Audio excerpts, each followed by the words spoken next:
আজকের আলোচনাটা মানে একটু অন্যরকম।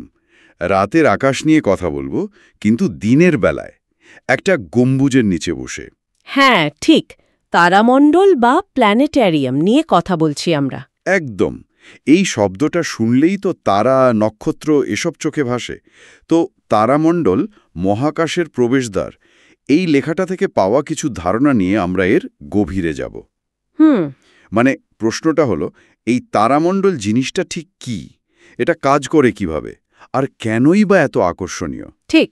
বিশেষ করে আমাদের কলকাতার ওই বিখ্যাত বীরেন্দ্র সভার তারামণ্ডলের উদাহরণটা তো আছেই, মানে বিড়লা প্ল্যানেটেরিয়াম। হ্যাঁ হ্যাঁ, ওটা তো একটা আইকনিক জায়গা। আমাদের লক্ষ্য থাকবে মানে এই অল্প সময়ে যেন মূল ব্যাপারটা বোঝা যায়। নিশ্চয়ই।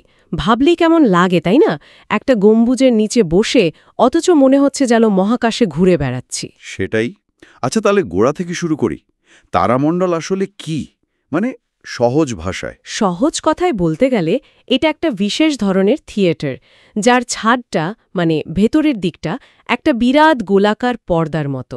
ও আচ্ছা, গম্বুজাকৃতি। একদম। ওই পর্দাতেই কৃত্রিম উপায়ে রাতের আকাশ মানে তারা, গ্রহ, ছায়াপথ এইসব দেখানো হয়। কিন্তু এই দেখানোটা হয় কিভাবে? মানে টেকনোলজিটা কি এর পেছনে? নিশ্চয়ই সাধারণ সিনেমার প্রজেক্টর নয়। না না, সাধারণ প্রজেক্টর নয়। এর জন্য বিশেষ ব্যবস্থা আছে। আগেকার দিনে মানে অনেক জায়গায় এখনও আছে, সেটা হলো অপটোমেকানিক্যাল প্রজেক্টর। দেখতে অনেকটা বড় বলের মতো, অনেকে স্টার বল বলে চেনে। স্টার বল, ইন্টারেস্টিং। হ্যাঁ, ওই বলের গায়ে প্রচুর ছোট ছোট লেন্স লাগানো থাকে। সেগুলো থেকে আলো ফেলে পর্দায় নিখুঁত তারা ফুটিয়ে তোলা হয়। খুব স্পষ্ট ঝকঝকে তারা দেখা যায় ওতে। বাহ! আর এখন এখন কি অন্য প্রযুক্তি এসেছে? হ্যাঁ, এখন তো ডিজিটাল যুগ। ডিজিটাল বা হাইব্রিড প্রজেকশন সিস্টেম ব্যবহার হয়। এগুলো আরও অনেক কিছু করতে পারে। যেমন ঠিক কি করা যায় ডিজিটাল সিস্টেমে? ডিজিটাল প্রজেক্টর তো মূলত ভিডিও টেকনোলজি ব্যবহার করে। তাই শুধু স্থির তারা নয়, ধরুন গ্রহগুলো কেমনভাবে ঘুরছে বা কোনো ধূমকেতু ছুটে আসছে, ও এমনকি কাল্পনিক কোনো মহাকাশযানে চেপে হয়তো আপনি নীহারিকার মধ্যে দিয়েও উড়ে যাচ্ছেন বা ধরুন মঙ্গলের মাটিতে নামছেন, এই সব অনুভূতি তৈরি করা যায়। দারুণ তো! এটা তো প্রায় ভার্চুয়াল রিয়ালিটির মতো শোনাচ্ছে। অনেকটা তাই। এটা শুধু আকাশ দেখা নয়, মানে মহাকাশে ভেসে বেড়ানোর একটা অভিজ্ঞতা দেওয়ার চেষ্টা করা হয়। আর বিজ্ঞানকে, বিশেষ করে ছাত্রছাত্রীদের কাছে এতটা জীবন্ত করে তোলার এর চেয়ে ভালো উপায় কমই আছে। একদম ঠিক। আর এই অভিজ্ঞতার জন্যই বোধহয় কলকাতার বীরেন্দ্র সভার তারামণ্ডল এত বিখ্যাত, তাই না? অবশ্যই। ধর্মতলা আর ভিক্টোরিয়া মেমোরিয়ালের কাছেই তো ১৯৬৩ সালে তৈরি হয়েছিল শুনলাম। ভারতের প্রথম আর নাকি বিশ্বের অন্যতম বড় প্ল্যানেটেরিয়ামগুলোর একটা। ঠিক তাই। এর ঐতিহাসিক গুরুত্ব তো আছেই, কিন্তু তার চেয়েও বড় কথা হলো এটা দশকের পর দশক ধরে বিজ্ঞান শিক্ষায় বিরাট ভূমিকা পালন করে আসছে। সেখানে কি ধরনের শো হয়? মানে কি বিষয় কভার করা হয়? অনেক কিছুই। শুধু গ্রহ নক্ষত্র চেনানো নয়, ধরুন ব্রহ্মাণ্ড কিভাবে সৃষ্টি হলো, big bang theory, black hole কি জিনিস, মহাকর্ষ কিভাবে কাজ করে, এই সব জটিল বিষয়গুলো নিয়েও খুব আকর্ষণীয় শো হয়। লেজার আর ডিজিটাল প্রজেকশনের মাধ্যমে দেখানো হয়। আর আরেকটা ভালো জিনিস হলো, আমি দেখলাম ওখানে বাংলা, হিন্দি, ইংরেজি ৩টে ভাষাতেই শো হয়। হ্যাঁ, এটা খুব গুরুত্বপূর্ণ একটা দিক। এর ফলে সব ধরনের মানুষ মানে বিভিন্ন ভাষার দর্শক এই অভিজ্ঞতাটা নিতে পারে, সবার কাছে পৌঁছানো যায়। ঠিক। বিশেষ করে স্কুলের বাচ্চাদের জন্য তো দারুণ ব্যাপার। নিঃসন্দেহে।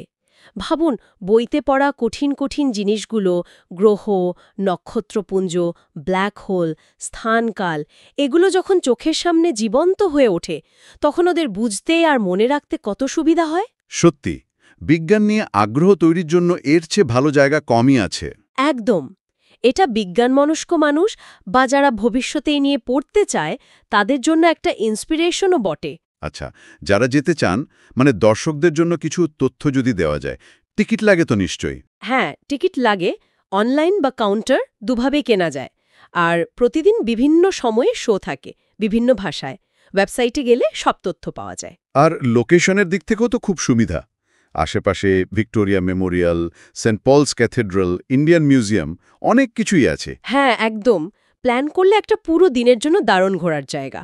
তাহলে আজকের আলোচনা থেকে আমরা এটা বলতে পারি যে তারামণ্ডল আসলে মহাবিশ্বকে জানার একটা কৃত্রিম কিন্তু রোমাঞ্চকর জানালা। ঠিক, বিজ্ঞান আর বিনোদন এই দুটোর একটা অসাধারণ মেলবন্ধন। আর কলকাতার বীরেন্দ্র সভার তারামণ্ডল তো এর একটা উজ্জ্বল উদাহরণ।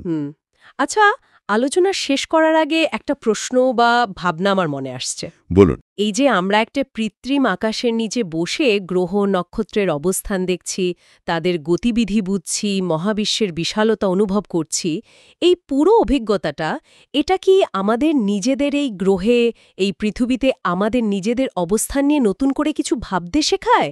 মানে এই অনন্ত মহাবিশ্বের সামনে আমাদের ক্ষুদ্রতা বা হয়তো আমাদের জানার আগ্রহ, এটা নিয়ে কি কোনো নতুন ভাবনা জাগায়? খুব ইন্টারেস্টিং প্রশ্ন। এই ভাবনাটাই না হয় শ্রোতাদের জন্য রেখে গেলাম, তারা নিজেরা ভেবে দেখতে পারেন।